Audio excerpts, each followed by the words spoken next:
This is the this is the Trade and Commerce, which cares about arts and parks as well. Trade and Commerce Tourism Committee is Tuesday, the 3rd day of January. It'll be joined in a minute by Councilman Garcetti. And is Chad here from Mr. Rosenthal's office? Anybody with Mr. Rosenthal's office here? So Mr. Rosenthal's office did call and ask that we continue item 1. Would you like me to read that into the record? Read it into the record. Okay. Item number 1 is a motion relative to Rosendahl Wesson relative to the media coverage concerning a Federal Aviation Administration inquiry to determine whether the LA sorry, let me get the whether the City of Los Angeles overcharged for security services at Los Angeles International Airport. Correct. Okay, so we're going to continue that to the next meeting. Yes. Unless otherwise stated. Thank you. Item number 2. Item number 2 is a board report from the Harbor Commissioners relative to proposed First Amendment to Foreign Trade Zone General Purpose Operating Agreement number 082722 with Eagle Global Logistics. Good morning. Good morning, Mr. Chair. My name is Catherine McDermott. I'm the Deputy Executive Director for the Port of Los Angeles. This item is a name change on an existing Foreign Trade Zone General Purpose Operating Agreement. The current operator is Eagle Global Logistics, and they've changed their name to SEVA. This Foreign Trade Zone Agreement allows this logistics company to handle some of their logistics within a Foreign Trade Zone warehouse and reduce fees and taxes. And for those who are listening to this, this particular zone is an interesting zone. Please explain the zone. All these zones. All these zones. The Foreign Trade Zone program is under the Department of Commerce, and it's really trying to facilitate businesses, American businesses, by allowing them to move cargo over and never hit U.S. Customs District until the goods go out to market. So you can manipulate goods, you can store goods, and you can sometimes manufacture goods in these zones without paying customs fees and duties until the goods are released to the market. Correct. Very well. Good. I'm just going to ask that you repeat that as we do. Mr. Garcetti has arrived. Eric, we continued item number 1. Yes. And also we're just chatting about item number 2, which is the Foreign Trade Zone name change. I'm the Deputy Director for the record. So I'm Catherine McDermott, Mr. Councilman, and I am Deputy Executive Director for the Port of Los Angeles. This item is approving a name change on a Foreign Trade Zone agreement. The current operator is Eagle Global Logistics, and they've changed their name to SEVA. And so this is just approving the name change on an existing agreement. Thank you. Alvin Newman with the CAO's office. We support the recommendation of the department. Great. I'm okay with it, Mr. Garcetti. Sounds good. So moved. Next item. Thank you very much. Happy New Year. Thank you. How many ports are in? How many ships are in the port? How many ships are in the port right now? I don't know, sir. Well, I mean, could it be 35? It could be probably more like 25. 25. And what's the maximum, highest number you ever known? We have about 70 berths, but you can't get every ship because some berths take more than, some of the ships are bigger than the berth. So I think we could probably have 40 or 50 if everyone did business at the same day. You know, the Los Angeles Times used to have a column, not a column, but a box called Ship Movements. Right. But I don't think they do it anymore. I don't think they do it. I think the Press Telegram may still do the it. Long Beach Press. Maybe the Times could take a And maybe the Daily Breeze. The Times should take a tip from the Daily Breeze and the Press Telegram. All right, next item. It's a Navy item. Under item 4, we have the Board of Harbor Commissioners. We're on item number 3.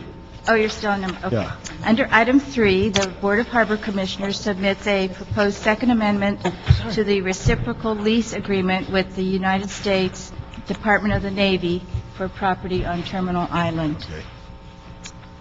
So, council members, this item is an amendment to a reciprocal lease. At one time, the Navy had property that it leased to the port, and the port had property that it leased to the Navy under this reciprocal lease. The Navy has vacated the Naval Reserve Center on Terminal Island, and so in exchange for giving back the property, we will go ahead and take over and do any remediation and restoration of the property. The Navy will continue to lease the property for our Terminal Island Rail Yard, or TICTIF, under the Second Amendment, and at some point, the Navy will deed that property to the port. Any questions, Mr. Navy? No, I just regret that they had to close that reserve center because I got to travel farther for my ID whenever I need one. So True. all the way down to, We can vote it down and see if we get... well, I don't know if I have that kind of leverage in the Navy. Not yet. Okay, good. We support the recommendation, Alvin Newman, CAO. Great. So moved on this item here. Mr. Clerk, Madam Clerk, on item number 2, we're going to reopen it, because we did have a comment card here. So 3, we vote approval. You got that? Yeah. Okay, good. Mr. Clerk. And now we're at item number 2. Dr. Williams, you have a card?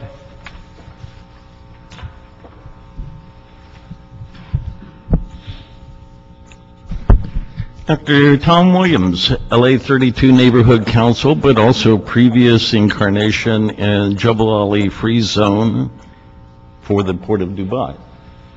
So I'm quite familiar with free trade zones. The element that we had over there was productivity and efficiency. One of the criteria is how many containers per square foot, how much money per square foot. In this particular application, they are just changing their name. However, they use 2 words: product efficiency. Yes, free trade zones work. They do a lot of good sometimes, but we don't know what's going on in the Port of LA, as evidenced by the motion for tomorrow in the City Council. We don't know what happens there. It's out of sight, out of mind, and as long as they don't ask for general funds money, they can do whatever they want. But let's look at the next 25 years. Skaggs is looking at the next 25 years. So why don't we ask, as part of any future amendments, actually what benefit does a free trade zone do for the city of Los Angeles? Give us some quantitative criteria and put those into the next amendments for any free trade zone activity. That is, how much revenue, how many jobs per square foot does this particular project produce? Thank you. Okay, on item number 2, Mr. Garcetti moves, I second, approve item number 2. Item number 3 is approved. Item number 4. Under item 4, the Board of Harbor Commissioners submits for approval the 6th amendment to the permit with Eagle Marine Services Limited, and this would be to authorize the application to this permit of a general port tariff amendment, which extends a temporary exemption from the assessment of wharfage charges on qualifying transferred merchandise for another year, that is from July 1, 2011 through June 30th, 2012. And it would authorize the executive director at his or her sole discretion to apply to this permit any additional tariff amendments that would extend the exemption from wharfage charges on transferred merchandise. Okay, you ever watch pro football? Yes, You ever see the coaches talk like this? yes, Do you know why they do that? no. Some people say because they think people could read lips. But the truth is, if it's a passing play, it's a much longer call, so they could figure it's pass. That's all they know. It's the pass. If it's EXYZ 2 flag drag, as opposed to 36 blast on 2. That's why. But anyway, enough of that. I thought you were giving me a pass. I'll give you a pass every day. All right, thank you. This item extends a benefit to one of our tenants, Eagle Marine, into its lease. The lease doesn't allow the tariff itself to impact the agreement, so we have to do a lease amendment. The transferred merchandise was approved by the board several years ago. It's been extended annually, and what that does is it allows merchandise to come in on a ship into the Port of Long Beach, pay tariff there, and then come over to the Port of LA to let a container use the rail yard at the Port of LA without paying tariff again. CAO, okay? Yeah, we support it. Yeah, and one card, Mr. Garcetti. How long do you think as trade has picked up, how long do you think these incentives are going to be in place and needed?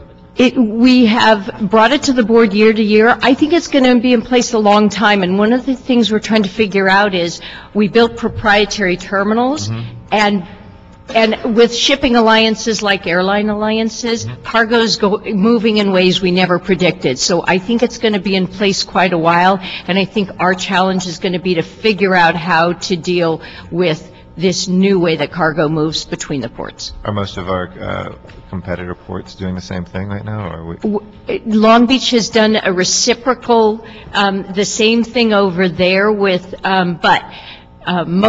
we have better rail facilities than Long Beach. And so what happens is you have more transferred cargo coming into Long Beach and then wanting to go out by rail in LA than vice versa. But they have done the reciprocal. I think our goal is to someday get Long Beach to agree to split the wharfage. So wherever it comes in, the two ports would split it, but they're not, they don't want to do that right now. Okay. Do you think one day that there will be the port of Los Angeles and Long Beach? Gosh, I hope not. Yeah. I think that we collaborate Is there any on place all in the things country that has two ports that are side by side like this? Seattle, Tacoma, New York, New Jersey. So Seattle, Tacoma are separate but side by side, and then New York, New Jersey is actually a combined port. A combined port of one. Yeah. Yeah. They did okay, it. good. Yeah. Port Authority. Anyway, okay. We have a better port, sir. I got that. I'm all LA. I love that. All right, Dr. Is there Williams. any for the rebuttal? comment? That's good. Dr. Williams, please. Give him free time. Your clock's running, Dr. Williams. Yeah, good. Dr. Tom Williams, LA 32 Neighborhood Council. Ports also? Okay. Yeah. Dubai Ports Authority, over 10 years. So I do have some experience, but more importantly, an estimate of the productivity of rail within the Port of LA. During the next 25 years, SCAG projects basically a doubling of port operations. What does that mean? For the Sierra Club Transportation Committee means get it on rail. Anything that will promote rail use would be highly beneficial to the long corridor of CD15. So it would also help everybody else. So one of the issues for the Port of LA is a measurement of productivity. How many containers actually go by rail as a percentage of the total Port of LA, Port of Long Beach, or San Pedro ports in LA? So can we start getting the Harbor Department, for any lease, for any amendment to any contract, actually show us what the productivity or the efficiency of the port for this particular amendment is? It states in the documents that, use of on-dock rail. Well, it's not quite on-dock rail. A lot of it, Maersk is doing reasonably well. They have much better productivity than some of the others within the port. But we need to make this port work a lot better, a lot more efficient, and with a lot less air pollution. And why trucks? Maybe 10% trucks for anything less than 50 miles. But the rest of it, a lot of it can go on rail. So productivity criteria, put it on rail. Thank you. That's public comment for today, and that completes our agenda. Is there any other items before us? General public comment. General public comment. Do you want to make a general public comment? Yeah. Dr. Tom Williams, LA 32 Neighborhood Council, Sierra Club Transportation Committee also. The basic element is SCAG. SCAG has a projection. We're reviewing their plan, the transportation plan, the regional transportation plan for the year 2035. One of the chief components of that is goods. We don't like to call it goods, we call it freight. How can the Port of LA, in concert with the Port of Long Beach, get it on rail? Because the projections for State Route 60, I-10, I-210, I-5 are not pretty. And that means a lot more air pollution, a lot more congestion, just based on the trucks. Or it's going to cost a lot of money. And they're already projecting billions of dollars in order to get trucks. But it doesn't cost as much per mile transport for a container to put it on rail. Central issue right now, there's BNSF is proposing a 1.5 million TEU facility outside kind of the port. Not really in the port. It's near port. Reason why they don't have any alternatives? They say there's no land available. However, when you look at an aerial photograph of the Port of LA, how many containers are stored within the port? Stacked, stacked, and stacked. So we'd highly recommend that the Port of LA come up with a better plan to get rail on dock next to the berths, not in port. So, thank you.